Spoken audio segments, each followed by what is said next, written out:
안녕하십니까. 존스빌리 비누과 임동 원장입니다. 네, 박영재 원장입니다.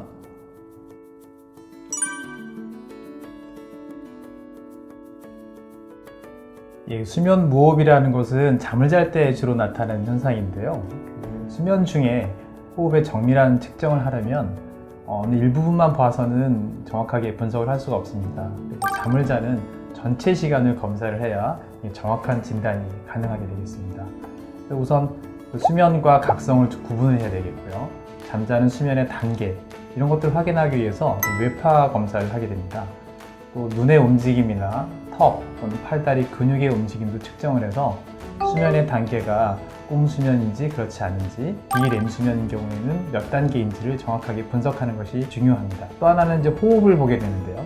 자는 동안에 코와 입으로 지나가는 공기 흐름의 압력과 온도를 측정하게 되고 그것을 분석하게 됩니다. 그래서 무호흡의 종류나 정도를 파악하게 되죠. 또 마지막 중요한 것은 산소 포화도가 굉장히 중요한데요. 공기 흐름이 이루어지면은 폐에서 산소 교환이 일어난 후에 혈액 속으로 녹아 들어간 산소의 농도를 측정하게 되고, 이 산소가 뇌나 심장, 간을 비롯한 우리 몸에 중요한 장기에 영향을 주는 지수가 되겠습니다. 이게 우리 손에 들어올까지 한 5일 정도의 시간이 소요됩니다. 굉장히 많이 공을 들여야 되는 검사고 장비들이 많이 동원돼야 되는 검사다. 근데 수면장애가 있는 분들한테는 이 검사가 큰 합병증, 재앙을 막을 수도 있고 생명을 구할 수도 있는 그런 중요한 검사다라는 것을 기억해 주시기 바랍니다.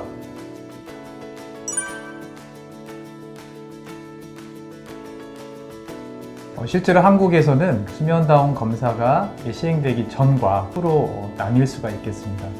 예전에 우리나라에서는 교과서에만 주로 나오거나 신경계 질환을 확인하는 그런 복잡한 검사로만 알던 시절이 있었습니다.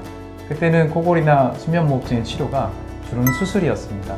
근데 그 수술의 결과가 부분적으로 코 고는 소리가 좀 감소할 수 있겠지만 그거에 만족하고 지낼 수밖에 없었고, 재발이나 실제적으로 호흡이 끊겨진 부분들을 정확하게 알 수가 없었습니다. 2000년대 초반 이후에 한국에도 이 수면다운 검사가 점차 보편화되기 시작했고, 우리 병원도 2005년부터 했었죠. 한 16년 된 것 같습니다. 그래서 수면다운 검사 후에 호흡이나 산소에 대한 정밀 분석에 기초한 치료를 선택하게 되겠습니다. 어떤 치료가 들어있죠?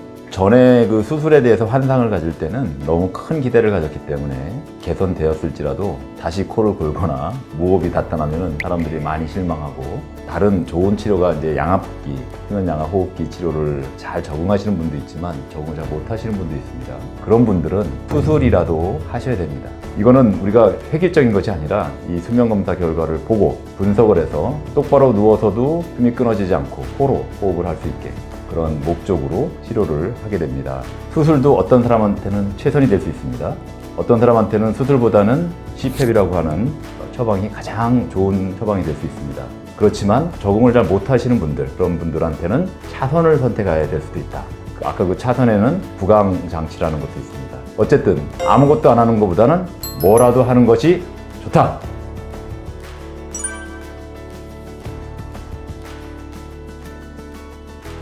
실제로 병원에 오시기 전에 광고나 지인들의 권유로 베개나 밴드, 테이프, 코 벌리기 이런 것들을 사용하고 오시는 경우도 있는데, 그거는 소리를 약간 변동을 줄 수 있을지는 모르겠지만 부분적으로 관찰한 결과일 것으로 추정이 됩니다. 그리고 수면 전체 시간 동안에 호흡이 개선되거나 혈액 속의 산소 농도가 충분하게 공급돼야 하는 부분에서 개인적으로는 효과가 있을지 의문이 듭니다. 뭐든지 전혀 개선이 하나도 안 된다 이렇게 생각할 수는 없습니다. 약간의 도움이 됩니다. 문제는 근본적인 어떤 해결책이 전혀 아니고, 수면이 워낙 질이 떨어져 있는 분들은 그 약간의 도움도 크게 느껴질 수 있어요. 근데 우리가 치료의 목적은 그게 아닙니다. 그 안정적인 호흡, 코로 좋은 호흡을 공급할 때만 우리 엔진에 해당하는 이 심장이 계속 우리가 자는 동안 펌핑을 해서 피를 돌려서 피로 물질을 바꿔주고 회복의 시간이잖아요, 수면이라는 것이. 그 기간 동안에 심장한테 일을 시키려면 좋은 숨을 공급해야 심장이 자기 역할을 잘 수행해서 자기 수명을 살 수 있다. 부담 속에서 일을 시키지 마시고 좋은 환경 속에서 일을 시키자. 좋은 잠, 좋은 숨, 아주 필수적인 겁니다.